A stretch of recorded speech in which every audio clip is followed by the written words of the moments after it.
ఇక్కడ నుంచి ఏం ఆలోచిస్తున్నావే శూన్యంలోకి చూస్తూ? మీరు ఆగస్ట్ 15th రోజు ఎక్కడికి వెళ్ళారండి? అడుగుతుంటే చెప్పట్లేదు. అదే ఎక్కడికి వెళ్ళారా అని ఆలోచిస్తున్నాను. ఆ పని చేసుకోవడం మనిషి దీన్ని ఎందుకు కలపడం? అక్కడ అలా ఆలోచిస్తూ నుంచున్నానని చెప్పాను కదా, కనీసం ఎక్కడికి వెళ్ళారో చెప్పడం మానేసి ఇలా వచ్చి కామ్గా కూర్చుంటారా? చెప్పండి, ఎక్కడికి వెళ్ళారు? ఆ రోజంతా ఎక్కడున్నారు? నాకు బుర్ర వేడెక్కిపోతుంది ఆలోచించలేక. ఆ రోజు అర్ధరాత్రి నీతో మాట్లాడి స్వాతంత్రం ఇచ్చామని బయలుదేరానా? చెప్పండి. పక్కింటి పద్మ అప్పుడే బయటికి వెళ్తుంది. పక్కింటి పద్మ కూడా ఆ టైంలో బయటికి వెళ్తుందా? కొంపతీసి ముందుగానే ప్లాన్ చేసుకున్నారా ఏంటి ఇద్దరును? ముందుగా ప్లాన్ చేసుకోవడం అంటే ముందు ఏం చెప్తే వినాలి కదా, కంగారు ఎందుకే నీకు? చెప్పండి, వింటున్నాను కదా.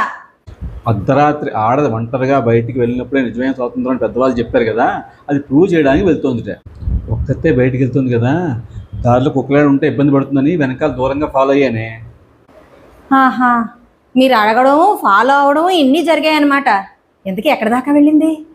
ఆ బీచ్ దాకా వెళ్ళి పాల ప్యాకెట్ తెచ్చుకొచ్చింది. అంత దూరం తోడెళ్ళొచ్చారు కదా పాపం, మరి మీకు కాఫీ పెట్టివ్వలేదా? కాఫీ తాగకపోవడం ఏంటి, వచ్చేటప్పుడు మధ్యలో తాగే వచ్చాం.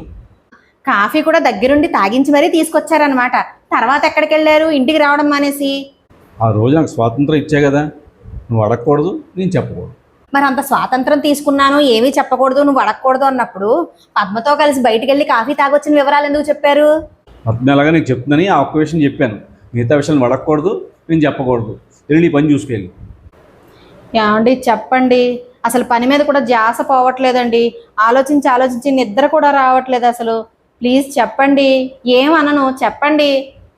నువ్వు వెళ్ళిపోమని చెప్పాను కదా, నో వెళ్ళిపో. నేనేమైనా వదిలిపెడతాను అనుకున్నారా? తెలుసుకుంటాను, తెలుసుకునే తీరుతాను, చూస్తూ ఉండండి. మా ఆవిడ బుర్ర వేడికెత్తుకుంటుంది కానీ నీకు మాత్రం నెక్స్ట్ వీడియోలో చెప్తాను నేను.